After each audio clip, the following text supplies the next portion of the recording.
Hello, everyone, and welcome back to another episode of the Polish Dragon PI Show.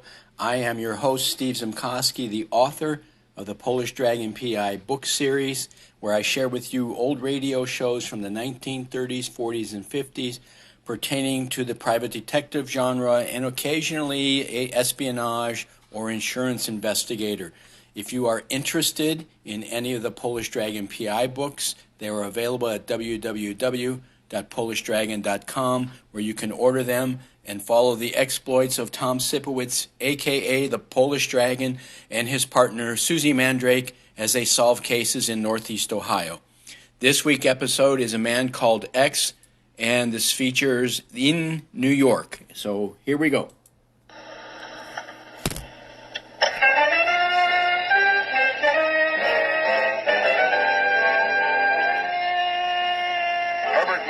As The Man Called X. Wherever there is mystery, intrigue, romance, in all the strange and dangerous places of the world, there you will find The Man Called X.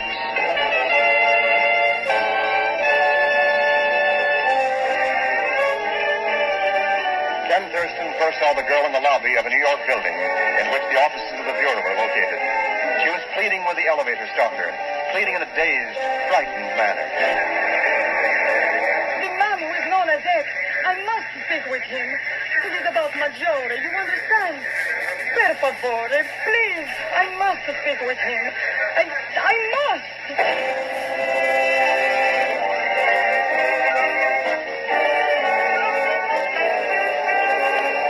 A few minutes later, the girl sits quietly, a little frightened, in a private office at the Bureau as Ken talks to her sympathetically. So you want to talk with this man called X? See, the man who is X. You know him, senor? I think I can help you find him. If you'll help me. Now, suppose you start by telling me your name. My name, senor? Yes, that's right. But I do not know my name. That is strange, is it not? I do not know my own name. Oh, it's not important. It'll come to you. Do you remember why you came here to see him? But I have told you, senor. It is about Maggiore. You understand, senor? About Maggiore. Maggiore? No, you do not understand. But this man who is X, he will know. See, he must know. Of course, but when we see him, you must tell me where you're from, what is troubling you. But I cannot do this, senor. I do not remember. I can remember nothing. Only that I must see the man called X. About Maggiore. Please, per favore, take me to him, senor. He must help me. Please. Yes, I'll take you to him. But first, you rest a bit. Now, here, come with me. Come, this way. Miss Brooks, will you see that the signorina rests comfortably for a half hour or so? And get in touch with Dr. Bowman at the hospital. I want her placed in his care. Certainly, Mr. Thurston. Here, you come with me, dear. Now, everything will be all right. Good.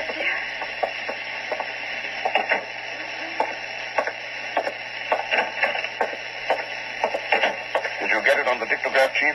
Yes, I got it, Ken. An amnesia case, eh? Sounds like it. Think it might be a fake? Dr. Beaumont will tell us. Mind if I use your office phone, Chief? No, go right ahead. Hello, Esmond. Thurston. The Spartivento sailed from Naples last week en route to New York. The Maggiore art collection was aboard. The Maggiore art collection, of course. Then I'll check on it and see where it is now, will you? Thanks. So you think the girl was talking about the Maggiore collection, eh, Ken? Could be. What do you know about the collection, Chief? Well, let's see. It's world famous, looted by the Nazis, recently recovered, and it's coming over here for some kind of public exhibition, isn't it? That's right. It's going to tour the country. Proceeds going to a rehabilitation fund for Italian war orphans. Yeah, but if that's what the girl was talking about, why should she look for you? The Bureau hasn't any interest in an art collection. I think we have, Chief. Huh? That collection means a new life for thousands of Italian kids. A chance to dig themselves out of the mess the war left them in. Well, sure, Ken, That's why the collection is our responsibility. We've got to see that those kids get that chance. That they grow up as the next generation's decent citizens and not as stormtroopers. Thurston here. Oh, yes, Thurston. Yeah. I see. Thanks. Spartivento docked out this morning, Chief. The Maggiore collection went through customs about an hour ago. Then what do you want us to do, Ken? Chief, the truck taking the collection to the Knowles Art Gallery was hijacked. The guard and driver killed. And the paintings are gone.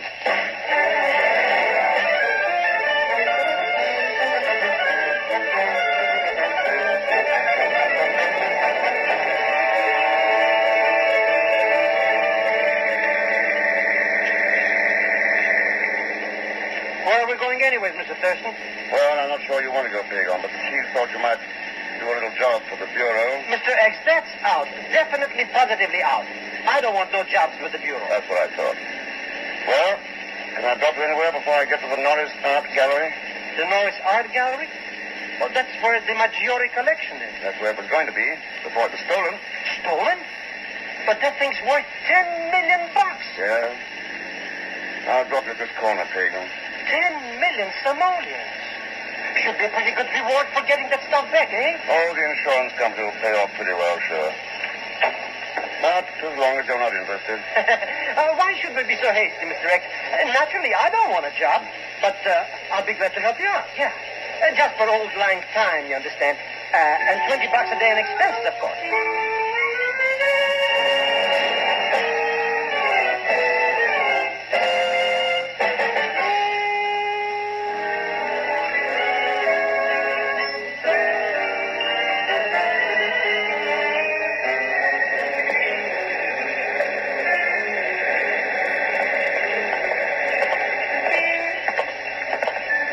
Now, Pagan? Oh, sure. It's a cinch. While you talk to the manager, I make like a big shot art expert. Good. There's the gallery. Let's go in.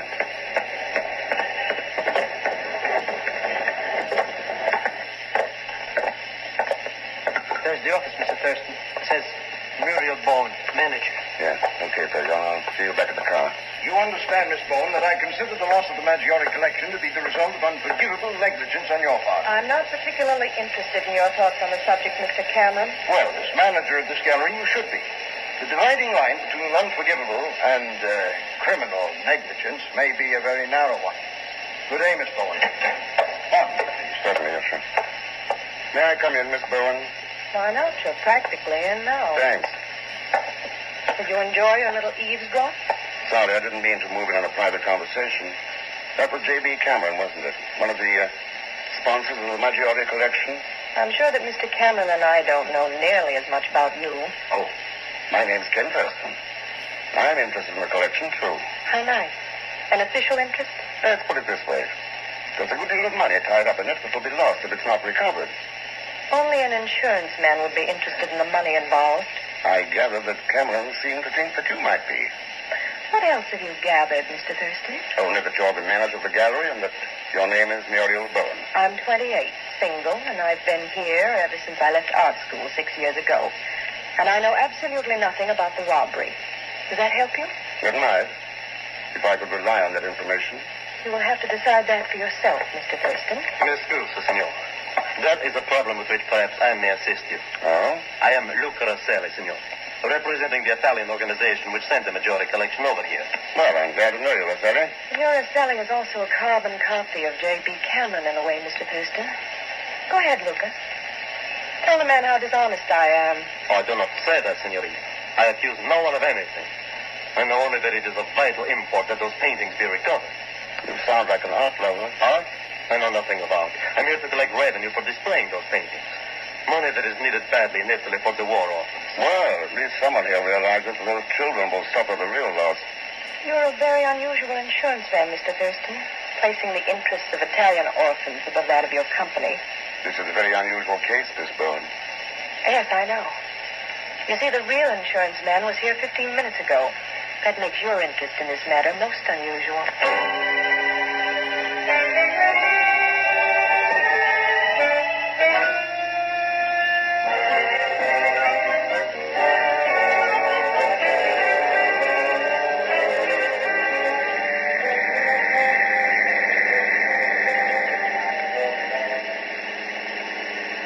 All right, Pagon, what luck did you have? Can always depend on the Zellschmidt. You know that Cameron guy? What about him?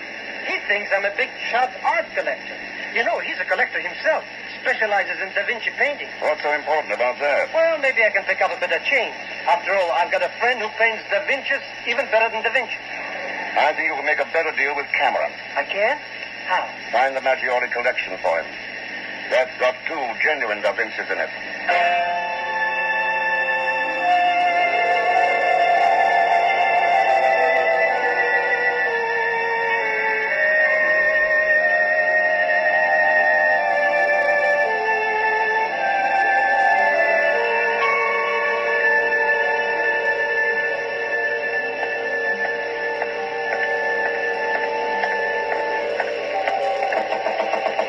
Come in. Ken, why the hurry-up call for me to come here to the hospital? They're going to get some answers from that little Italian girl. Oh, and she was faking amnesia. No, Beaumont's given her an extensive examination. She's undergone traumatic shock with lots of memory. Yes, but where does the connection with the Maggiore robbery come in? Chief, I'm convinced that girl's mind holds the key to it. We've got to unlock it. But if she's got amnesia... Beaumont's going to try sodium pentothal. Sodium pentothal? The stuff the Army psychiatrists use for battle fatigue. Yeah. This girl has what amounts to the same thing. Some horrible shock has blocked her mind. But Beaumont's going to get her now. And within a few hours, we should have the answers to everything. Oh, hello, Beaumont. All set to go. I'm afraid not, Thurston. What's the matter? Something wrong? I went to get that girl a little while ago. Her room was empty. Empty? Well, how'd you get out? I don't know. I ordered a search. Failed to turn her up. I'm sorry, Thurston, but that girl's disappeared.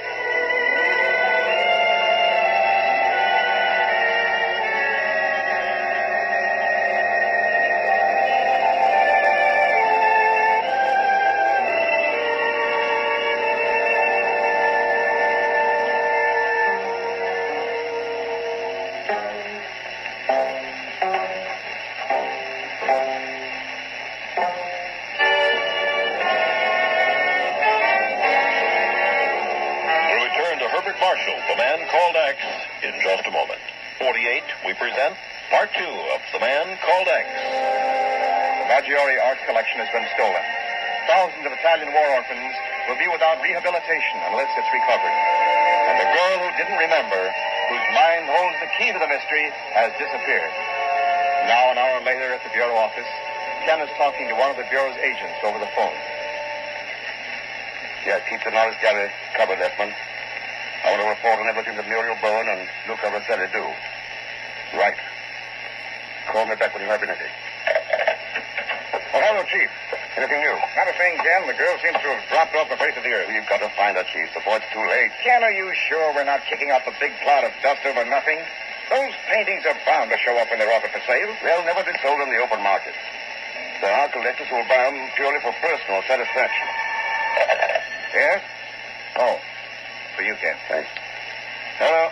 Hello, Mr. Thurston. This is Muriel Bowen. Yeah, I recognize your voice. How flattering. How'd you get this number? A delightful friend of yours, the art collector. I believe his name is Val Schmidt. I'm not unknown. Don't feel too badly about it, Mr. Thurston. You see, you don't have to bother about the Maggiore collection anymore. Oh, why not? Because it was just returned to the gallery not 5 minutes ago.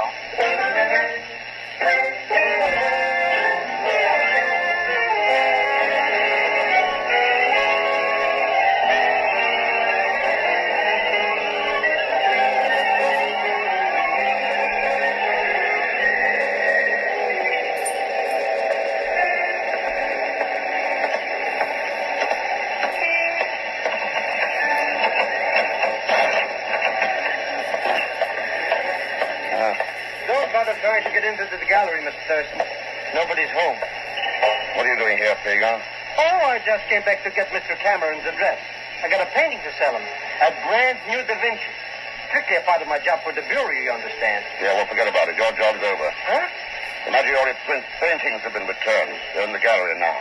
Oh, no, they're not. What do you mean? Oh, I was just inside there. By accident, the key I just happened to have in my pocket fitted the back door.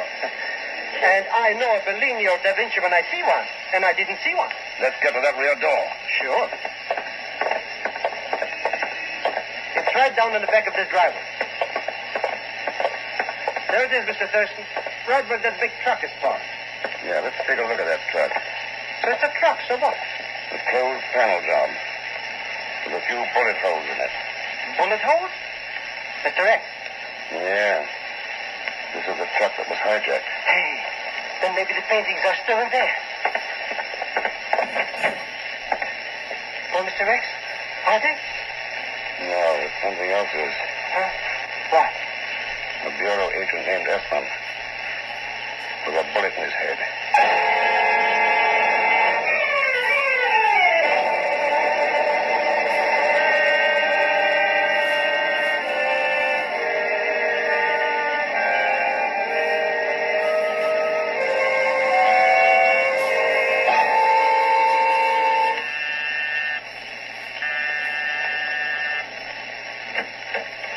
Yes, but...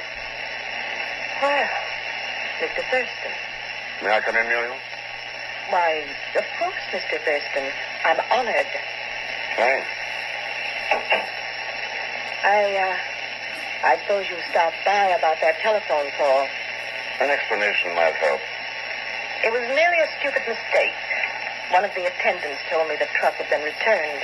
I misunderstood, thinking he meant the painting. I called you before I checked. Yeah, that could happen to anyone. You should have told me you were going to drop in. I'd have had the apartment more presentable. Or you wouldn't have been here at all.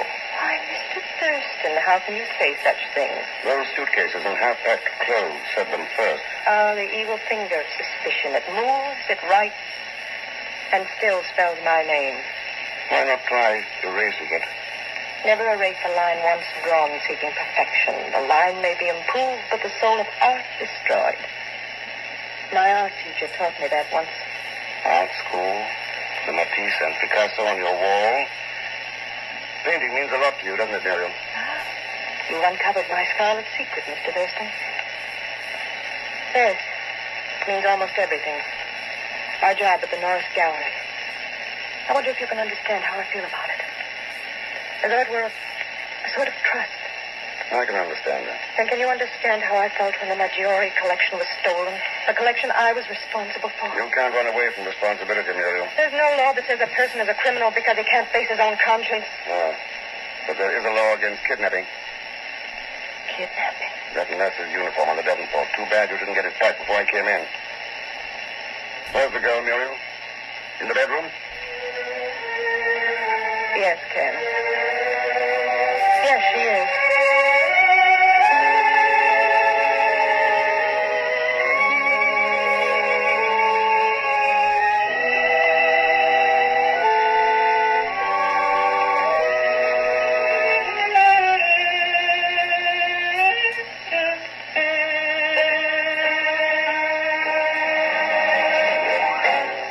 Think of it, Mr. Cameron. Where else could you pick up such a bargain? A genuine Da Vinci. And for only, shall we say, $5,000? That is quite a bargain, Mr. Zellschmidt. Why let it go so reasonably? You hit the nail on the hammer, Mr. Cameron. Yeah, you know how it is when you need some ready cash. Or need to get rid of a stolen painting. Stolen? But I swear by the father of my father, Mr. Cameron. What about that, Roselli? Is this Da Vinci part of the Maggiore collection? Senor Cameron, that painting was never in any collection. You're so right, Signor Rosselli. It was passed down in my family. From hand to mouth, you understand. Your pardon, Mr. Cameron. There's a Mr. Ken Thurston to see you. Oh, no. Show him in, please, William. Yes, sir. This way, please, Mr. Thurston. Thank you. Hope you don't mind my barging in on you like this, Mr. Cameron. No, not at all, Mr. Thurston. You're the insurance man Roselli was telling me about, aren't you?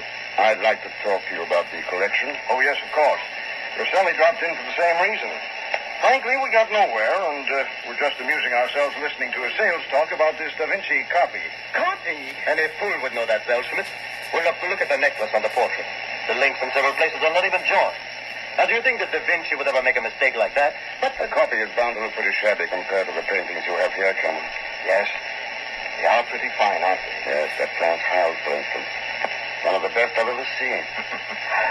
I practically had to kidnap the owner in Amsterdam to keep the trick collection from getting it. And that Coral. I don't think he's ever had a finer feeling for the haze of twilight than in that one. No. No, it cost me $10,000 more than I wanted to pay. Old man Carpenter was bidding against me. And I got it. Oh, senores, please. This is all very interesting, but we should be discussing the Maggiore collection. Art is not as important at this time as those children in Italy. You're right, Signor Vaselli. And I've good news for you. You found a young girl, an amnesia case, who apparently knows all about it. Why, that's wonderful, Thurston. But if she has amnesia, how can she tell you anything? She's going under sodium pentothal at the hospital tonight. I think she's going to tell us all we need to know.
What does it matter to you? Why do you care? I don't care. Are we not? Are we not? Why do you care? Why do you care? How can you say that? Look, mi fratello. Look, my own brother. How can you say that? Proud, sir. So the secret's out at last. Be quiet, you fool. You'll endanger the patient's welfare. You'll not endanger your own welfare by any foolish moves, doctor. Look, mi fratello. My own brother. Feeling. It's all right, Nina. It's all right. There's nothing to be afraid of. Quiet now. Everything's all right. Just rest. Just rest. No, do not move here, doctor. I will not hesitate to use this gun. I know, Rossetti. Just like you used it on Esmond when he caught you driving the truck back to the gallery to throw suspicion on Muriel. I see. It is unfortunate that you discovered my sister. Otherwise, you would have suspected only Signorina Bowen. No, Rossetti, you gave yourself away. By trying too hard to convince me you knew nothing about art. And were only concerned about money for the children. But you slipped when you told Pagan why his copy of Da Vinci was a fake. No amateur would have noticed. Muriel suspected you too. Signorina Bowen? Yes. That's why she tried to get me out of town. She was afraid you'd find her and kill her to keep her from talking. And you would have too, wouldn't you, Rossetti? She's a fool, senor. Why should I not kill her? Sure. What's a little murder compared to money? Esmond, your sister, thousands of kids in Italy whose future depends on those paintings. Well, you're not going to get away with it, Rossetti. Oh, great words, Senor First. But words will not stop me from pulling this trigger and disposing of all of you. I figured that. Okay, Chief, turn on the lights. You bet, Sam. Yes. Hold those men. Watch it, Chief. He's going to shoot. Nice going, Ken. Trap worked out perfectly. That's all the proof we need. Except one thing. He didn't tell us where the paintings are.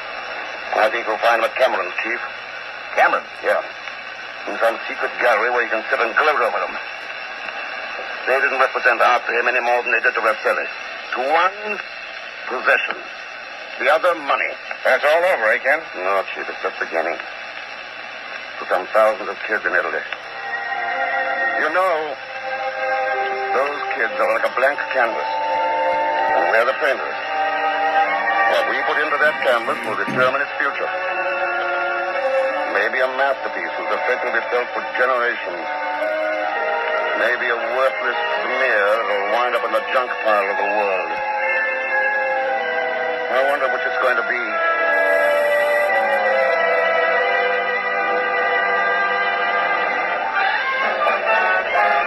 And that's The Man Called X on the Golden Age of Radio Theater. First broadcast August 15th, 1948. Just a moment, we'll be back. And that ends another episode of the Polish Dragon PI Show. You were listening to A Man Called X, and this episode was called In New York. Again, if you are interested in any of the Polish Dragon PI books, they are available at www.polishdragon.com. All those books are available on Kindle for just 99 cents, so make sure you get your copy today. Thank you so much, and I will talk to you next time. Bye-bye.